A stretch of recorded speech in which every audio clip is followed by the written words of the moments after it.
శ్రీ గురుదత్త. జై గురుదత్త. శ్రీ మహాగణాధిపతయే నమ. శ్రీ సరస్వత్యై నమ. శ్రీపాదవల్లభాయ నమ. ఆధ్యాత్మిక బంధువులకి, దత్త బంధువులకి, అంతమందికి కూడా కృతజ్ఞతాపూర్వక అభివందనాలు తెలియచేసుకుంటూ, ఇవాళ మనం సజ్జనగడ సమర్థ రామదాసు వారి యొక్క లీలా వైభవంలో 17వ రోజు మనం స్మరణం చేసుకుంటున్నాం. ముందుగా విఠలబాబా వారికి, మాతా నిరంజనానంద సరస్వతి పాదపద్మాలకి శిరస్సు వంచి నమస్కారం చేసుకుని ఇవాళ వెళ్తున్నాం.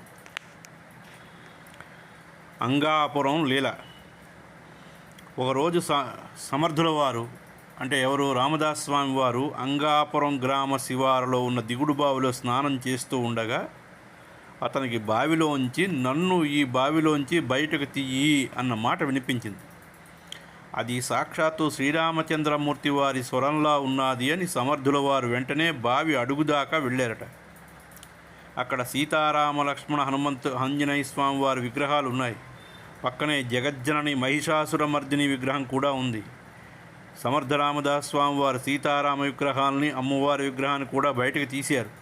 అవి చాలా పురాతనమైనవి, చాలా అందంగా కూడా ఉన్నాయి. సమర్థుల వారికి చాలా ఆనందం కలిగింది. వాటిని బావిపై నుంచి వాటికి స్నానం చేయించి వాటిని అక్కడే నిలబెట్టారు. ఈ దృశ్యాన్ని గొర్రెలు కాసుకుంటున్న వాళ్ళంతమంది కూడా చూసి, ఆవులు గొర్రెలు కాసుకుంటున్న వాళ్ళంతమంది చూసి పశువుల కాపర్లు పరుగుని పరిగెట్టి వెళ్ళి గ్రామ పెద్దలకు తెలియజేశారు. ఆశ్చర్యంతో చిన్న పెద్ద అంతా గ్రామం అంతమంది అక్కడికి చేరుకున్నారు. సమర్థ రామదాస్ స్వామి వారు తీసుకుని వెళ్ళడానికి ప్రయత్నిస్తూ ఉండగా గ్రామ పెద్దలు, అయ్యా అవి మా గ్రామానికి చెందినవి అన్నారు. మహమ్మదీయుల పాలకులకు భయపడి మా పెద్దలు వాటిని బావిలో వేసేశారు. ఈ మూర్తులపై మీకు ఎటువంటి అధికారం లేదు, కాబట్టి వీటిని ఇక్కడే విడిచిపెట్టి వెళ్ళండి అన్నారు. సమర్థులు వారు వారిని వింతగా చూస్తూ మారు మాట లేకుండా చాపల్ మఠానికి వెళ్ళిపోయారు. ఆ ఊరు పటేల్ ఆ విగ్రహాన్ని తమ గ్రామంలో పాడుపడినటువంటి దేవాలయాల వద్ద ఊరేగింపుగా తీసుకువెళ్ళటానికి ఒక రథాన్ని ఏర్పాటు చేశారు. ఈ విషయం గ్రామం అంతా తెలిసింది. వారి సంతోషానికి అవధులు లేవు. ఎప్పుడో పోయాయి అనుకున్నటువంటి విగ్రహాలు దొరకడం వలన గ్రామస్తులంతమంది కూడా ఆనందోత్సవాల్లో ఉన్నారు. ఆ విగ్రహాలను రథంలో పెట్టడానికి ఎంతమంది ప్రయత్నించినా ఆ విగ్రహాలు కదిలించలేకపోతున్నారు. ఎన్నో ఉపాయాలు ఉపయోగించినా ప్రయోజనం కలగలేదు. చివరికి అవి అలాగే బావి గట్టు పైన ఉండిపోయాయి. కొన్ని రోజులు గడిచాయి. తర్వాత గ్రామస్తులంతమంది కూడా కలిసి వాటిని సమర్థుల వారికి అప్పగించాలని నిర్ణయం తీసుకుని పటేల్ ఆధ్వర్యంలో చాపళ్ళ మఠానికి వెళ్ళారు. పూజ ముగించుకుని శిష్య పరివేష్టితుడై ఉన్నటువంటి సద్గురుమూర్తిని చూసి దండ ప్రణామాలు ఆచరించి, మహాత్మా మమ్మల్ని క్షమించండి. మిమ్మల్ని ఆనాడు ఆటంకపరిచినటువంటి మేము మూర్ఖులం.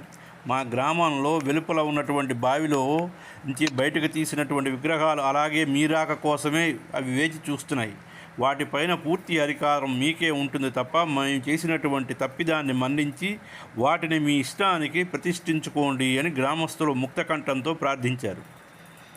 స్వామి సమర్థులు చిరునవ్వుతో వాళ్ళని దీవించి, చాలా సంతోషం, మీరు కోరిన విధంగానే స్వీకరిస్తాను అని తన శిష్యులైనటువంటి బానాజీ గోసావి పంపించి విగ్రహాన్ని తీసుకుని రారా అని పంపించారు. గురువుల తాలూకు ఆదేశం అయిన వెంటనే ఆ గ్రామస్తులతో వెళ్ళి సునాయాసంగా విగ్రహాన్ని తన జోలిలో వేసుకుని వచ్చేసాడు. గ్రామస్తుల ఆశ్చర్యానికి అంతులేదు. సమర్థుల వారి తాలూకా శిష్యుల సామర్థ్యానికి వారు ఎంతో ఆశ్చర్యపడ్డారు. తర్వాత లోకంలో ఒక విచిత్రమైనటువంటి తత్వం ఉంది. ఎవరో దారిన పోనే దానయ్య అనుకున్నారు, కానీ సాక్షాత్తు స్వామి సమర్థుల వారి తాలూకా సమర్థత్వాన్ని, సర్వసమర్థత్వాన్ని వాళ్ళు గ్రహించలేకపోయినటువంటి మూర్ఖులం మనం. కాబట్టి సమర్థుల వారు వెంటనే తీసుకుపోయి అంగాపురంలోనే ఆ విగ్రహాన్ని ప్రతిష్ఠించారు. ధార్మికులు, సత్యప్రబోధకులు తమ తమ కార్యాల్లో నిమగ్నై ఉంటారు. వారి కార్యకలాపాలని వక్రబుద్ధి కలిగినటువంటి వాళ్ళు చూసి హేళన చేయడం, నిందించడం, విమర్శించడం కొందరికి క్రీడది. ధర్మ ప్రబోధకులను అవమానించాలి, వారిపై కీర్తిపై దుమ్ము విసరాలి కొందరు దానికోసమే కాచి కూర్చుంటారు. వారిని ఎవరైనా అడిగితే నిజంగా సమాధానం చెప్పలేకుండా వారు ఎవరో అన్నారు, అంతేగాని మాకు అలా అనడానికి ఏమన్నా సరదావా అని తప్పించుకుంటూ ఉంటారు. తేలు కుట్టేదే స్వభావం. దానికి అడ్డం వచ్చినటువంటి వాటిని ఏదైనా సరే అది కుడుతూ ఉంటుంది. అది చలనం లేనిదైనా చలనం ఉన్నదానైనా దానికి భేదం లేదు. అలాగే కొందరు తేలుకొండి మనుషులు ఉంటారు. వారు ఎదుటివారి ఎదుగుదలను సహించలేక ఏదో విధంగా పరాభవం చేయాలి అనే ప్రయత్నం చేసుకుంటూ కూర్చుంటూ ఉంటారు. విమర్శించినవాడు, హేళన చేసినవాడు అలాగే అక్కడ కూర్చుంటాడు. కానీ ఎవడైతే నిందలను భరిస్తాడో, విమర్శలను అనుభవిస్తాడో వాడు మాత్రం అడుగడుగుకి ముందుకు వేసుకుని వాళ్ళకి కనిపించినటువంటి స్థితిలో ఎత్తుకు పై ఎత్తు వేసుకుంటూ వెళుతూ ఉంటాడు. కానీ హేళన చేసిన వాళ్ళు, విమర్శించిన వాళ్ళు, పాచుకోలు కబుర్లాడిన వాళ్ళు అదే స్థానంలో ఉంటారు. అలాగే కాలాన్ని దుర్వినియోగం చేస్తూ ఉంటారు. వాళ్ళ జీవితాలు అలాగే ఉంటాయి. కాబట్టి ఇక్కడ మనం తెలుసుకోవలసినటువంటి విషయం ఏమిటంటే, ఎప్పుడు ఏ వ్యక్తిని కూడా ఎట్టి పరిస్థితుల్లో కూడా అంటే నిందాపరోపణలు మనం ఎప్పుడూ కూడా చేయకూడదు. నిందారోపణలు ఏ రోజు చేయకూడదు. అలాగే వాక్పారుష్యాన్ని ప్రదర్శించకూడదు. అలాగే ఏ వ్యక్తి తాలూకా సామర్థ్యాన్ని తక్కువ అంచనా వేసి మాట్లాడకూడదు. తిరిగి స్వామి సమర్థుల వారు స్మరించి, నాయన సమర్థుల వారు కొంతమంది బ్రాహ్మణ పక్షపాతులను ఎప్పుడూ బ్రాహ్మణులను మాత్రం ఆదరిస్తారని ఆయన చెప్పే అన్ని విషయాలు శాస్త్ర విరుద్ధమైనవని కొందరు చాలా ప్రచారం చేశారు. ఇందులో నిజమేంతో ఆ విధంగా ప్రచారం సాగించే వారి గుణగణాలు ఏమిటో ఎవరూ గమనించలేదు. వాటిని గుడ్డిగా నమ్మి ఆ ప్రచారంలో పాలు పంచుకుంటారు గుడ్డి జనం. అంటే గుడ్డి అనగానే చూపు లేని వాళ్ళు అని కాదు, అజ్ఞానం అనే అహంకారం. మహాత్ములను నిందించి పాపం మూట కట్టుకుంటారు. వారైతే తెలివైన వారు ఇందులో నిజం ఎంతో అని ఆలోచిస్తారు. వారి మాట నిజమా కాదా అని పరిశీలించడానికి మహాత్ముల దగ్గరికి వస్తారు. వారి దర్శించడంతోనే వారి అనుమానాలు, సందేహాలు పటాపంచలమై అంటే గురుదేవులకి అంకితం అవుతారు. ఈ కోవకు చెందిన వారే అంగాపురం వాసులు కూడాను. ఇది కూడా ఈశ్వర సంకల్పమే అంటారు పెద్దలు. ఆ మహానుభావుడి తాలూకా సంకల్పంలో లోకోద్ధరణ మాత్రమే కాదు, మతోద్ధరణ, భక్తి ప్రదీపనం, జ్ఞాన ప్రబోధనం ద్వారా ధర్మోద్ధరణ ఉన్నాయి. శ్రీరాముల వారి జన్మకారణం అదే అని చెప్పిన వారు కదా. హిందూ ధర్మం ఏ లోపం లేకుండా ఉన్న రోజులు పోయి విచిత్రమైనటువంటి కాలం వచ్చింది. పరదేశీయులు, యవనులు రాజ్యాన్ని ఆక్రమించి దేశ సంపదను కొల్లగొట్టడమే కాకుండా వారి మతాన్ని వ్యాప్తి చేయడానికి సంకల్పించి చాలా క్రూరంగా ప్రవర్తించే సమయం అని మనం చెప్పుకున్నాం. హిందూ రాజుల సంఖ్య తగ్గింది. వీరాది వీరులైనటువంటి హిందువులు యవనులను ఆదరించి తమ కోటలో ఉంచుకున్నారు. అందువలన హిందువుల తాలూకా రక్షణ కరువైంది. వారు దేవాలయ దర్శనం, పూజలు చేయడానికి భయపడి పూర్తిగా మానేసి విపరీతంగా వాళ్ళు అలాగే కూర్చున్నారు తప్ప ఒకవేళ పూజలు చేస్తే వీళ్ళ తాలూకా ప్రాబల్యంలో వైపై వీళ్ళు ఏం చేస్తారన్న భయంతో అలాగే ఉన్నారు. అది పరమత బలానికి, వారి కుటిల నీతికి భయపడి కొంతమంది క్షత్రియులు తమ ధర్మాన్ని మరిచిపోయి సేవా ధర్మాన్ని పాటించారు. యువత నిర్వీర్యమైపోయింది. కొన్ని హిందూ దేవాలయాల్లో పూజలు ఆపేశారు. కొన్ని దేవాలయాల్లో విగ్రహాలు పగలగొట్టారు. కొన్నింటిని బావుల్లోని, నదుల్లోని పారేశారు. మతం మార్చుకోకపోతే వారిని నానా హింసలకి గురి చేశారు. శ్రీరాముని ఆదేశంతో హిందూ ధర్మరక్షణా భారం సమర్థులు స్వీకరించి అనేక ప్రాంతాల్లో ధైర్యానికి, బలానికి, వీరత్వానికి ప్రతిరూపమైనటువంటి ఆంజనేయ స్వామి మందిరాలు నిర్మించారు. అనేక మంది బలవంతులు, బుద్ధిమంతులు ఆయన శిష్యుల నుంచి స్వీకరించి వారి చేత 13 కోట్ల నామం జయించి, నామజపం చేయించి వారినే ఆయా మఠాల్లో అధిపతులుగా చేశారు. ఈ విధంగా ప్రజలలో భయాన్ని పారద్రోలి మత సాంప్రదాయంలో భక్తి కార్యక్రమాన్ని విరివిగా చేయించారు. తర్వాత శివాంశ సంభూతులు శివాజీ మహారాజును శిష్యునిగా స్వీకరించి వారితో ధర్మస్థాపన చేయించారు. ఇది సహించలేనటువంటి వాళ్ళు కొంతమంది స్వామివారిపై అనేక విధాల దుష్ప్రచారం చేయడానికి సంకల్పించుకున్నారు. అతి తక్కువ కాలంలోనే అవన్నీ కూడా పటాపంచలైపోయి సమసిపోయి సద్గురువు సమర్థుల తాలూకా కీర్తి దిగంతాలకు వ్యాప్తి చెందింది. ధర్మజాగృతి కోసం భారతమాత పుత్రులు గాఢ నిద్ర నుంచి మేలుకొలిపే సమయం ఆసనమైంది. మంచి నాయకుడు కావాలి. అందుకే సమర్థులు అప్పటికే హిందూ రాజ్య స్థాపనకి నడుం కట్టి విరోచితంగా పోరాడుతూ అనేక దుర్గాలను స్వాధీనం చేసుకుని అక్కడ హిందూ ధర్మాన్ని జాగృతం చేస్తూ మహారాష్ట్ర ప్రజల పాలిట దైవంగా కొనియాడబడుతున్నటువంటి శివాజీ మహారాజ్ వారిని తమ కార్యనిర్వహణ కోసం చేయూతనిచ్చేవాడు. దగ్గరకు రావాలని సంకల్పించేవారు. శ్రీరామ ఆజ్ఞ కూడా అదే కావడంతో వారినే ఎన్నుకున్నారు. వారి దివ్య సంకల్పం ఎలా ఫలించిందో మనం ఇప్పుడు తెలుసుకుందాం. ఏ సంఘటనకైనా ఒక నిర్ణీతమైనటువంటి కాలం ఉన్నది అని చెప్తారు. సమయం రావాలి, సమయం వచ్చినప్పుడే అన్నీ సమకూరుతాయి అని సామెత ఉంది. ఆ కాలం అనే పదానికి ఎంతో విస్తారమైనటువంటి ప్రభావం కలిగి ఉంది. ప్రతి యుగంలో భూమాత మోయలేనటువంటి భారంతో శ్రీ మహావిష్ణువు మొరపెట్టుకుంటుందిట. శ్రీ మహావిష్ణువు స్వయంగా వచ్చి దుష్ట శిక్షణ చేసి భూభారాన్ని తగ్గిస్తారని మన పురాణ ఇతిహాసాలు చెప్తున్నాయి. కానీ కలియుగంలో మాత్రం తాను స్వయంగా రాక తన అంశాలతో కొంతమంది సద్గురువులను అవతరింపచేసి దుర్మార్గుల్లోని దుష్టత్వాన్ని రూపుమాపడానికి, దుష్ట శిక్షణ శిష్ట రక్షణ చేయడానికి ధర్మ సంస్థాపన చేస్తానని వాగ్దానం చేశాడు. ఆ హరే ఎందరో మహాత్ముల రూపాల్లో అవతరించి ధర్మ సంస్థాపన సమాజ ఉద్ధరణ చేస్తున్నారు అనడానికి సమర్థుల వారి చరిత్ర మనకి ఒక తార్కాణం. సమర్థుల వారి అవతార కారణము, వారి కర్తవ్యము శ్రీరామచంద్రమూర్తి వారి సాక్షాత్తు స్వయంగా మంత్రోపదేశం ఇచ్చినటువంటి సమయంలోనే అతి తక్కువ చిన్న వయసులోనే వారికి తెలియజేశారు. ఈ రహస్యం ఏమిటి అంటే, పరమశివుడి అంశతో ఒక రాజు జన్మించి ధర్మరక్షణ చేసే సంకల్పంతో నీ దగ్గరికి వస్తాడు.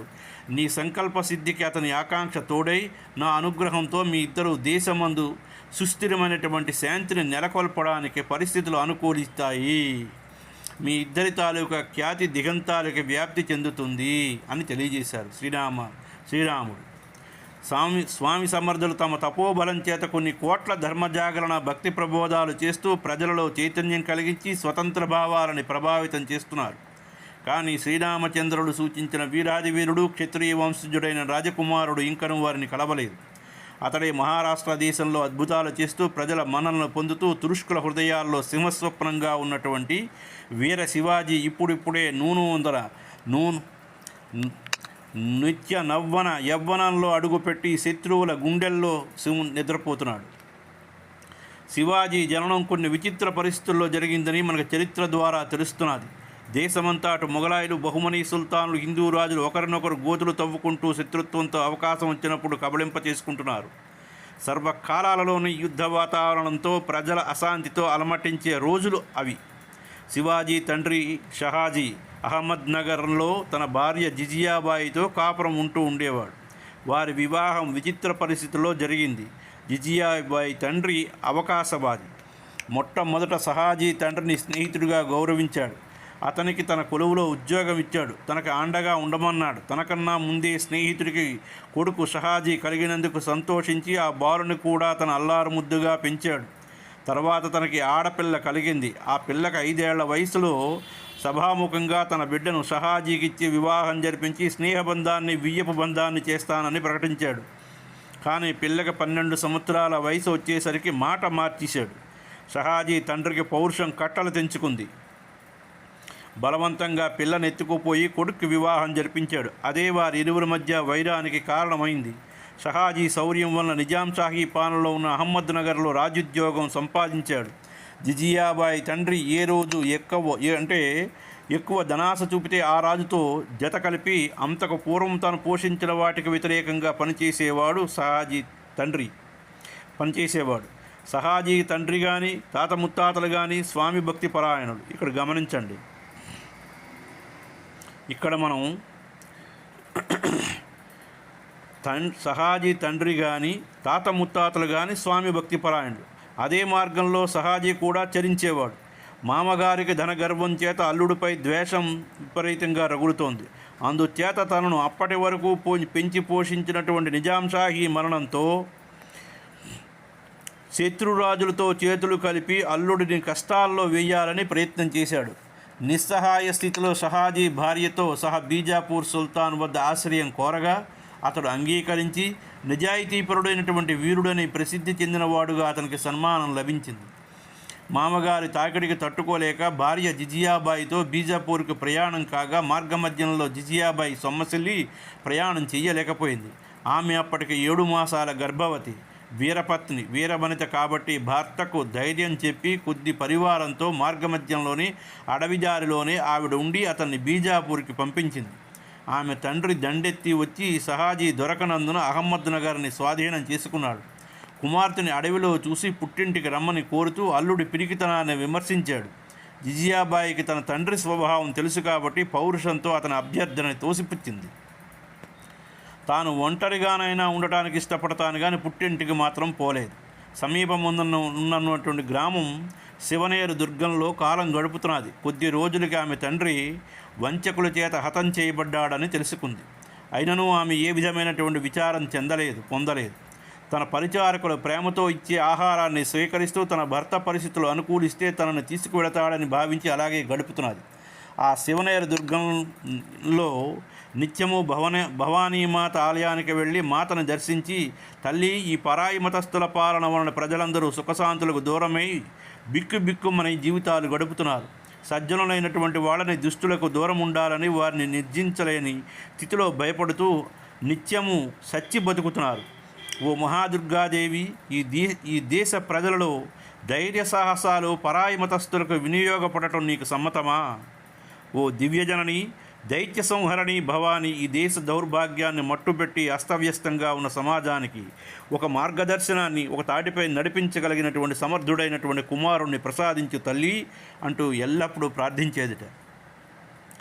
ఆ భవానీమాత ఆమె ప్రార్థన విన్నది. అద్భుతమైనటువంటి తేజోవంతుడైనటువంటి పుత్రుని ప్రసాదించి ఆశీర్వదించింది. జిజియాబాయి తన ఆశయం ప్రకారం దుష్ట శిక్షణ కర్తయ్యైనటువంటి శివనామంతోనే అతన్ని పిలుస్తూ ఉంది. నామకరణం చేసింది. చుట్టుపక్కల వాళ్ళంతమంది కూడా శివాజీ అని పిలుస్తూ ఉండేవారు. శివాజీని ఆ తల్లి తన సంకల్పానుగుణంగానే పెంచింది. చిన్న వయసు నుంచి అతనికి వీరకథలు, భారత రామాయణాది గ్రంథంలోని కథలు ప్రబోధించింది. శివనేరు గ్రామంలో ఆమె దాదాపు ఒక సాధారణ గృహిణి మాత్రంగానే నివసించింది. తల్లి యొక్క ఆశయాలను పూర్తిగా అవగాహన చేసుకున్నటువంటి శివాజీలో సుసంస్కారమైనటువంటి పూరితమైనటువంటి లక్షణాలన్నీ మూర్తీభవించాయి. శాస్త్ర పురాణ కథలు వినిపించడమే కాకుండా జిజియాబాయి తనయుడికి వాటిలోని ధర్మాలని, ధర్మ సూక్ష్మాలని కూడా బోధిస్తూ ఉండేది. దేశ రక్షణలో ఆమెకున్నటువంటి అనురక్తి నిజంగా మనం అంతమంది కూడా ఆమెని అభినందించవలసినదే. ఆ అనురక్తి చేతే తన కొడుకులో ప్రదీప్తమయ్యేటట్లు తన శక్తినంతా కూడా ధారపోసింది. ఇలా శివాజీ 10 సంవత్సరాల వాడైనప్పటికీ వీరత్వం ఉట్టిపడే తేజస్సు గలవాడైనటువంటి వాడయ్యాడు. తండ్రి షహాజీ బీజాపూర్కి పోయి ఆ రాజులకు అనేక యుద్ధాలు సహాయం చేసి అనేక పురస్కారాలు పొందాడు. తర్వాత కొంతమంది వ్యక్తులను పంపి తన భార్య తాలూకా విషయం తెలుసుకున్నాడు. కానీ ఆమె ఆచూకీ తెలుసుకోలేకపోయాడు. ఆమె తన తండ్రి వద్దకు చేరిందని భావించాడు. అసలు విషయం తెలియలేదు. ఇక్కడ పొందినటువంటి రాజమన్ననల ఫలితంగా సేనాని పుత్రికనిచ్చి వివాహం చేయగా 2వ భార్యతో సుఖంగా ఉన్నాడు. 10 సంవత్సరాల తర్వాత జిజియాబాయి శివనేరులో ఉన్నట్టు తెలుసుకున్నాడు. రాజకార్యాల ఒత్తిడి తగ్గి పెద్ద భార్యను తన వద్దకు రప్పించుకోవడం కోసం కొంతమంది దూతలని శివనేరుకు పంపించాడు. తల్లి కుమారులిద్దరూ వారితో బీజాపూర్కు చేరి తండ్రిని కలుసుకొని అక్కడ కొంతకాలం ఉన్న తర్వాత బంధువుల కుమార్తెను శివాజీకి ఇచ్చి వివాహం చేశారు. తర్వాత షహాజీ తన కుమారుడైనటువంటి శివాజీని, కోడలు సుహీబాయిని నూతన వధూవరుల్ని సుల్తాను దగ్గరికి తీసుకుని వెళ్ళి పరిచయం చేశాడు. సుల్తాన్ రాజమర్యాదల ప్రకారం వధూవరులకి కొన్ని రత్నభూషాంబరాలు బహుమతిగా ఇచ్చాడు. ఆ వస్తువులు తీసుకుని వధువు సుల్తానుకు నమస్కారం చేసింది. కానీ శివాజీ మాత్రం నమస్కారం చేయలేదు. అలాగే నిలబడినటువంటి శివాజీ అభిమానాన్ని రాజు అహంభావం అనుకుని ఆగ్రహం నిగ్రహించుకుని, ఏమి బాలక, నమస్కారం చేసే అలవాటు లేదా నీకు అని ప్రశ్నించాడు సుల్తాన్. అప్పుడు బాల శివాజీ ఏమాత్రం జంకు బొంకు లేకుండా ఇలా సమాధానం ఇచ్చాడు. రాజా, ఈ సమస్త జీవకోటిని సృష్టించి పోషిస్తూ ఎవరెవరిని ఏ స్థానాల్లో నియమించాలో నిర్ణయించినటువంటి ఆ దైవానికి మనమందరం నమస్కారం చేయాలి. కానీ తోటి జీవులకు నమస్కారం చేయవలసిన పని లేదు. ప్రేమ కలిగి ఉండడమే ఉచితమని నాకు తెలిసినటువంటి సంస్కారం అని ఆ చిన్నపిల్ల వయసులో ఉన్నటువంటి శివాజీ అప్పుడు తిరిగి సమాధానం ఇచ్చాడు, ఎటువంటి భయం లేకుండా. ఆ మాటలుగా రాజు తన కుమారుణ్ణి దండిస్తాడేమో అని షహాజీ భయపడ్డాడు. కానీ సుల్తాన్ అతని మాటల్లో లోతైన భావాలని విశ్లేషించుకుని అర్థం చేసుకుని అందులో నిగూఢమైనటువంటి సత్యం ఉన్నదని గ్రహించి మాట్లాడకుండా ఉండిపోయాడు. శివాజీ తండ్రి తన కుమారుడు స్వాభిమాని అని, వీరత్వం ఉన్నవాడని, వాక్చాతుర్యం కలిగి ఉన్నాడని లోపల సంతోషిస్తూ ఇతని దూకుడు ఈ దూకుడుతనానికి రాజుల భావాలు ఎప్పుడెట్లా మారుతాయో అని, కాబట్టి సుల్తాన్కి ఇతను దూరంగా ఉంచడమే మేలని తలిచాడు. పూణే జిల్లా షహాజీకి ఎప్పుడు ఆ జాగీరిగా ఇవ్వబడింది. అక్కడ బాగోగులు చూడడానికి దాదోజీ అనే బ్రాహ్మణుడైన తన స్నేహితుడు నియమించాడు. ఇప్పుడు తన భార్యని, కొడుకుని ఆయన సంరక్షణలో ఉంచడం మంచిదని కొందరు సైనికుల్ని తోడిచ్చి పూణేకి పంపించాడు. అక్కడ దాదోజీ సమర్థవంతంగా జాగీరంతా కూడా నిర్వహిస్తున్నాడు. ఒకప్పుడు పూణే జిల్లా మొఘలాయుల దాడికి గురై శ్మశానంగా మారిపోయింది. ప్రజలు ఎదురు తిరిగి చనిపోయేవారు కాబట్టి మిగిలిన వారు భయంతో మారుమూల ప్రాంతాలకి వలసపోయారు. ధనధాన్య సంపదంతా కొల్లగొట్టారు. అనుకూల వర్షాలు లేవు, వ్యవసాయం చేసేవాళ్ళు లేరు. ఏదైనా పండించినా పండించకపోయినా పన్నుల పేరుతో ఉన్న వస్తువులన్నీ వారు అపహరించుకుని అధికారుల పని. లేకపోతే కన్యలని స్త్రీలని ఎత్తుకుని పోయి శిక్షించేవారు. అటువంటి దయనీయ పరిస్థితుల్లో ప్రజలుండగా దాదోజీ ఈ జాగీర్ సంరక్షణకు నియమించబడ్డాడు. బ్రాహ్మణ అయినప్పటికీ యుద్ధ విద్యలో నిపుణుడు కాబట్టి దోపిడీగాండ్రని నిరోధించి కొందరిని వధించి దురహంకారులకు సింహస్వప్నమై నిలబడ్డాడు. మంచి పరిపాలనా దక్షత కలిగినటువంటి బుద్ధిమంతుడొకటి చేత సజ్జనుల ప్రాణ మాన ధనాల్ని రక్షణ కల్పించగలడనే నమ్మకం కలిగి కొందరు వీరులు అతనికి అండగా నిలిచారు. జాగీరులోని పొలం అంతా కూడా అతి తక్కువ కౌలుకిచ్చి అందరికీ ఆహారం అందించి సస్యశ్యామలం చేశాడు. రైతులు వారికి సరిపడా ఉంచుకొని ఎక్కువైన ధాన్యాన్ని తెచ్చి ఇచ్చే నిజాయితీపరులైనందున గ్రామాలన్నీ సుభిక్షంగా ఉండేవి. అంత గొప్ప నిర్వాహకుని సహచర్యంలో శివాజీ ఇంకా ఎంతో ఎదిగాడు. దాదోజీ గుర్రపు స్వారీ, కత్తి యుద్ధం, కర్ర యుద్ధం, ధనుర్విద్యా విధానాలన్నీ శివాజీకి మెలకువలు నేర్పించాడు. మంచి నైపుణ్యత సంపాదించేటట్లు చేశాడు. శివాజీ యొక్క కుశాగ్రబుద్ధికి ఆయన ఎంతో పొంగిపోయేవాడు. ఇతన్ని మంచి యుద్ధవీరుడిగా తయారు చేసి, తండ్రి కన్నా గొప్ప యుద్ధవీరుడిగా తయారు చేసి, గొప్ప రాజు వద్ద ఆశ్రయం కల్పించాలని దాదోజీ ఆశయం. కానీ బాలశివాజీ మహారాష్ట్ర దేశానికి స్వాతంత్రం తెప్పించగల సమర్థుడని అతను ఊహించలేకపోయాడు. శివాజీ పౌరుషం, ప్రతిభలు ధనానికి అమ్ముడుపోయేవి కావని తెలుసుకోలేకపోయాడు.